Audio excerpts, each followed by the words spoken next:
Muito bem, amiguinhos, vamos dar continuidade sobre a chegada da família real no Brasil.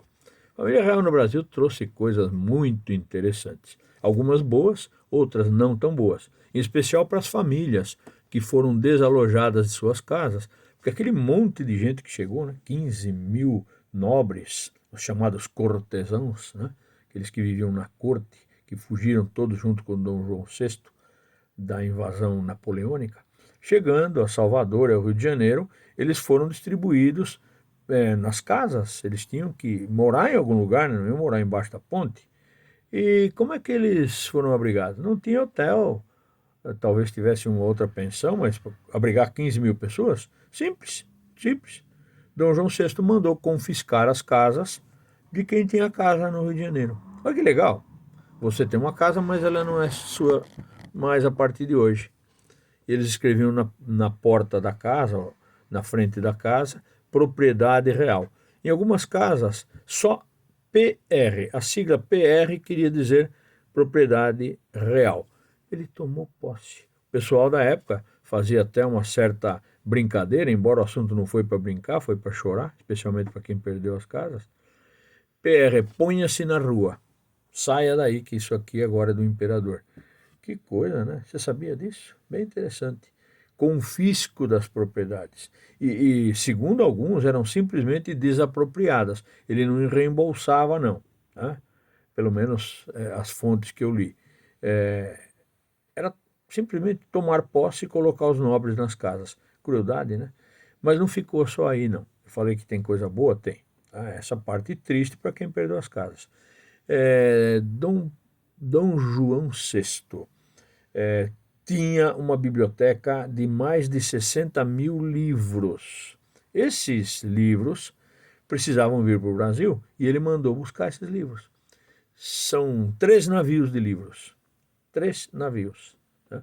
Isso levou de 1810 e 1811 para trazer tudo que a Biblioteca de Lisboa tinha.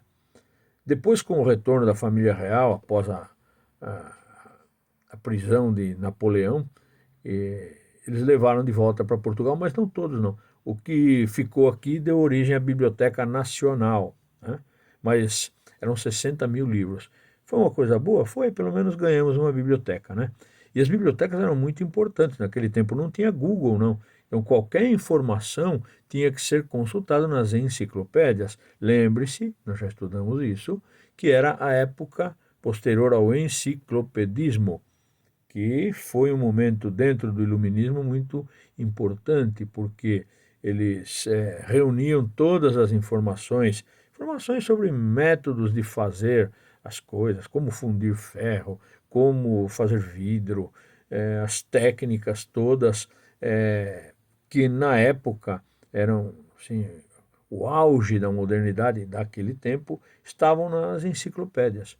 E era importante ter esses livros à disposição, pelo menos da família real, da nobreza e daqueles que tinham acesso a isso, uma elite muito pequena. O povão, acho que nem entrava na biblioteca. Muito bem, parte desse acervo fica no Brasil, o restante volta para Portugal. Outra coisa também que eu acho muito engraçada, que a vinda de Dom João VI para cá inaugurou um comportamento diferente nos brasileiros. Primeiro, eu já falei para vocês que o brasileiro queria se aportuguesar de repente, né? Vestir as roupas da corte, ter os modos da corte. A corte portuguesa não era tão assim requintada quanto a corte inglesa, né? Que tomava aquele chá das 5 e tal. Mas havia um glamour em torno da família real, em torno da nobreza, e os brasileiros queriam imitar aquilo. Isso trouxe uma vida nova, né? Renovou os ares do Rio de Janeiro e, obviamente, isso trouxe comércio, comércio de roupas, todo um giro econômico que também foi positivo, né? Outra coisa é a seguinte, como as pessoas queriam imitar a corte e alguns brasileiros, no Rio de Janeiro principalmente, alguns em São Paulo, tinham dinheiro, eles compravam títulos de nobreza. Ou seja, se você tem grana, você pode ser um conde, um marquês, uma condessa, né? Isso se compra, se herda também por consanguinidade com aqueles que têm esse título, sejam filhos, netos, né? Mas também podia ser comprado. E o imperador gostava de fazer uma graninha, ele vendia esses títulos para quem pudesse pagar, obviamente, tá? E as pessoas também viviam lambendo as botas do imperador. E ele fazia condecorações, concessões, ele precisava governar. Então, para ter uma boa governabilidade, ele fazia muitas concessões. Normalmente prejudicava os cofres públicos, né? E agradava aqueles que vinham ali fazer seus pedidos, né? Outra coisa é o seguinte, eles tinham algumas cerimônias que já estavam em desuso na Europa há muito tempo. Uma dessas cerimônias, e o povo lotava, fazia filas, era a cerimônia do beijamão. Imagina só, você numa tarde qualquer, acho que uma vez por mês, o rei, Dom João VI, Dona Maria já tinha morrido, mas ele sentava-se no palácio e as pessoas faziam uma fila imensa para vir beijar a mão do rei. Tem uma figura disso na página 135, dá uma olhada lá, ó. Ele sentadinho ao lado da esposa, né? E a fila ali de pessoas esperando para beijar a mão do rei. Que coisa, né? Interessante, que hábito, né? Imagina, se fosse na época da Covid, ele ficava com a mão assim, tanta gente beijando, babando a mão dele, né? E ele fazia isso por quê? Porque ele queria agradar a população. Ah, outra coisa. Existia, eu acho que isso é muito velho no Brasil, uma palavra portuguesa, aliás é uma frase, toma lá, dá cá. Até hoje tem esse toma lá, dá cá. Ele fazia concessões, as pessoas compravam títulos, mas pagavam, assim como quando ele precisava de alguns serviços, ele também fazia concessões. Um engenheiro para construir alguma coisa, ou então uma oportunidade de negócios, era um toma lá, dá cá. O rei fazia concessões, a pessoa dava. Hoje a gente chamaria isso de propina, né? Naquele tempo a palavra era toma lá, dá cá. Como eu disse também, a chegada da família real motivou muita gente do interior do Rio de Janeiro e de São Paulo a mudar para o Rio de Janeiro, para ficar perto do imperador, né? Entre 1810 e 1820, a cidade pulou de 70 a 75 mil pessoas para quase 150 mil pessoas, dobrou de tamanho em 10 anos. Isso, obviamente, trouxe problemas, trouxe vantagens, comércio se ativou, né? Haviam marinheiros vindo do mundo inteiro, chegando ali, porque ele abriu os portos, lembra que nós já falamos sobre isso? E essas pessoas chegavam, queriam comer, então tinha quituteira. Sabe o que é uma quituteira? É uma pessoa que andava na rua vendendo quitutes, tortas, devia ter todo tipo de coisa. Imagina as moscas voando por cima, né? Mas era assim.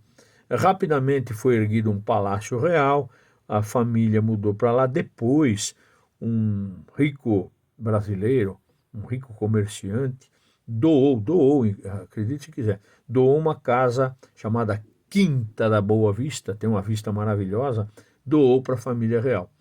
Deve ter recebido alguma coisa em troca, um título, né? Passou a ser algum conde, um visconde, sei lá eu o quê, mas ele doou isso.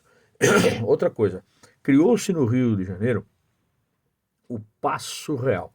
Paço Real é um largo onde havia o castelo, as capelas, conventos, formando um amplo espaço em forma de letra C, onde ali ocorriam cerimônias, se apresentavam-se os batalhões, e era um local de reunião de tropas, quando havia alguma manifestação, algum discurso do imperador, e bem construído nos moldes portugueses, né, igual aqueles que o Marquês de Pombal fez lá em Lisboa. Enfim, bonito. O Rio de Janeiro teve assim uma evolução arquitetônica muito grande. A cidade ficou europeizada.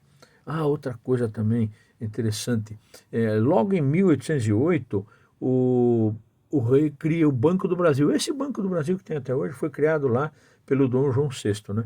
O banco fazia moeda, fazia empréstimos, enfim, era uma instituição financeira e bastante útil, porque o Brasil não tinha dinheiro circulante, era mais mercadoria, era escambo, né? E a partir dessa época passamos a ter dinheiro, inclusive começa o dinheiro impresso através de cédulas escritas à mão. Elas tinham o timbre do Banco do Brasil, mas ali ficava como uma nota promissória que existe até hoje, feita à mão. Outra coisa bem legal é o seguinte, que junto com a família real se valorizou, foram as artes. Nós, como já sabemos, herdamos uma biblioteca, porque parte da biblioteca de Lisboa ficou aqui. Nós tivemos a construção de museus, com acervos que estão hoje lá no Museu Nacional. Nós tivemos um jornal, já logo em 1808, passou a circular um jornal, porque tinha leitores, né? Vieram europeus e tal. Os analfabetos, que eram maioria maciça, não sabiam ler, mas de repente o Rio de Janeiro tem um jornal, tá? E chamava-se Gazeta do Rio de Janeiro, né? Primeiro jornal. Bem legal isso aí também.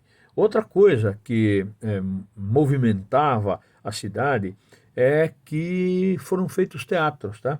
Só que isso já levou uns 5 anos, 1813 mais ou menos, foram feitos, porque levava tempo para construir, né? Foram feitos os teatros reais, principalmente o Teatro de São João, mas havia outros menores. E ali ocorriam peças e tal. Também ocorriam recitais de música na Capela Real, lá no Paço, que eu falei, que é aquele largo, grandão e tal, lá no Rio de Janeiro, também tinham recitais ali, tá? Mas basicamente o teatro traz uma novidade, né? Não tinha televisão, não tinha rádio, então vamos para o teatro. Outra coisa bem legal que rola também são duas faculdades, uma em Salvador, outra no Rio de Janeiro, faculdades de medicina. A faculdade de Direito já existia, mas a de medicina era uma novidade, porque os médicos iam todos da Europa, não tínhamos médicos aqui. Aí, de repente, em 1808, começa a funcionar a faculdade de medicina. Claro que os poucos que ingressavam na faculdade eram membros da elite, de famílias nobres, de gente muito rica, e a medicina não era acessível a todo mundo, né? Mas, mesmo tendo a faculdade, ou as duas faculdades de medicina aqui, a pessoa tinha conhecimentos básicos, não era assim um médico propriamente dito, era como se fosse um bom enfermeiro de nível superior. Para acabar o curso, eles tinham que ir para a Europa para terminar. A faculdade chamava-se Faculdade de Anatomia, Cirurgia e Medicina. Então, aprendiam a costurar ferimentos, a fazer pequenos tratamentos, porque afinal de contas não tinha antibiótico, não tinha praticamente nada dos recursos que nós temos hoje em dia, nem anestesia, né? Imagina só, para arrancar um dente, tinha que 4 pessoas segurar, imagina o tiradentes arrancando o dente. Eu vou no dentista, imagina o berreiro, né?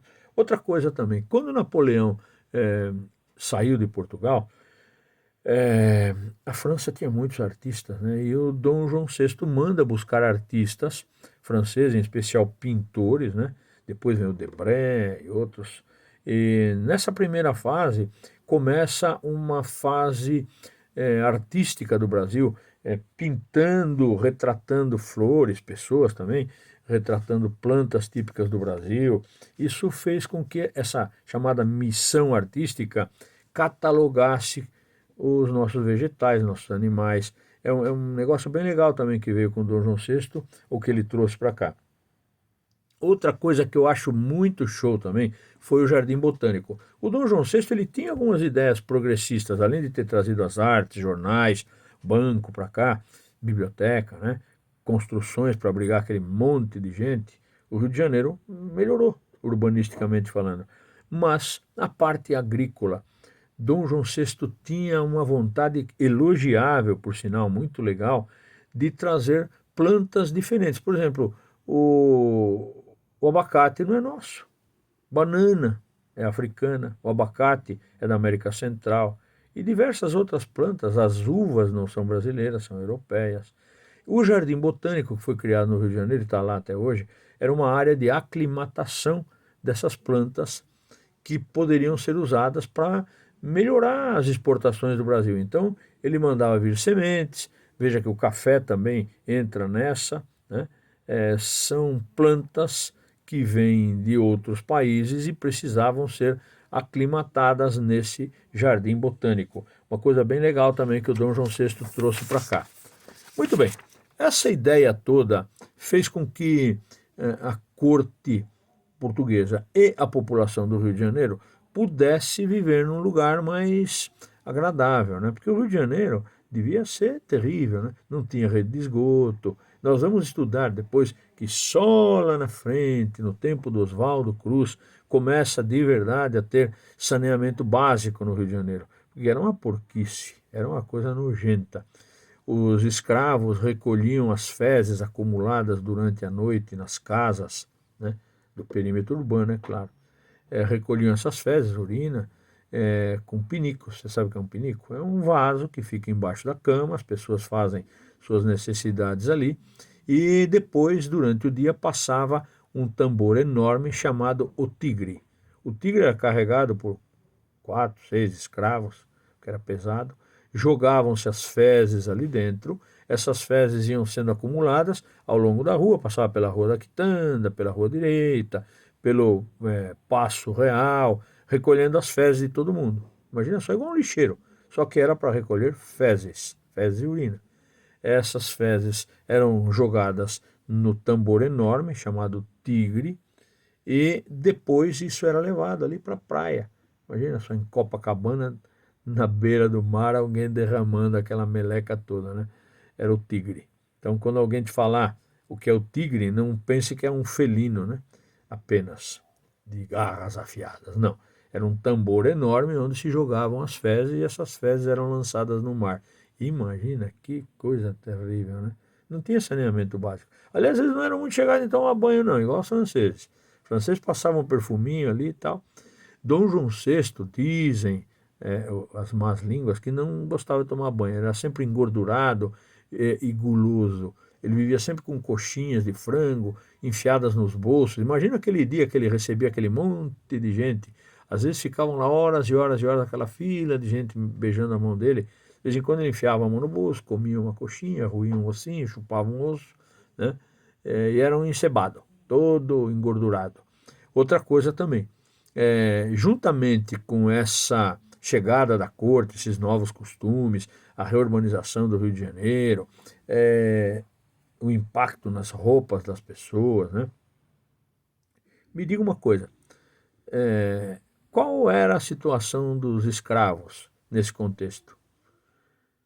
Muitos eram escravos de venda, não venda de escravos. O que será que era um escravo de venda? É assim, uma família tinha escravos e ela queria lucrar com esses escravos. O Rio de Janeiro tinha uma área rural em volta, um pouco de cana, né, depois começaria o café, mas basicamente as pessoas queriam que o escravo desse lucro. Então aquelas negras quituteiras que eu falei, que vendiam bolo, que vendiam coisas para os marinheiros na beira do cais, elas eram propriedades de brancos e eles exploravam o trabalho escravo, colocando essas pessoas para vender milho, milho assado, milho cozido, doce, bolo, sei lá, salgadinho, sabe lá o que eles faziam na acarajé, não sei a quantidade de coisas, mas havia muitos negros de venda ou negras de venda, que eram pessoas destinadas a trazer lucro para os seus donos, né? Imagine quantos perderam as casas, né, que moravam no Rio de Janeiro, colocaram os escravos para vender docinho na rua, né? Muito bem. Situação dos negros, então, não melhorou muito. Situação urbana do Rio de Janeiro trouxe vantagens para quem tinha alguma condição de vida, mas a maioria da população não podia usufruir de nada daquilo. A corte, a elite, sempre levou uma vida legal, boa, cheia de vantagens, e não mudou muito. Isso a gente chama de rupturas e permanências. Nós vamos estudar mais sobre isso, tá? Vamos ver sobre a expansão de fronteiras, que é uma coisa que acontece durante o regime de Dom João VI. E vamos ver que ele enfrentou problemas também, tá? Revoluções, mas isso a gente vai falar na próxima aula. Um beijo e fique ligado.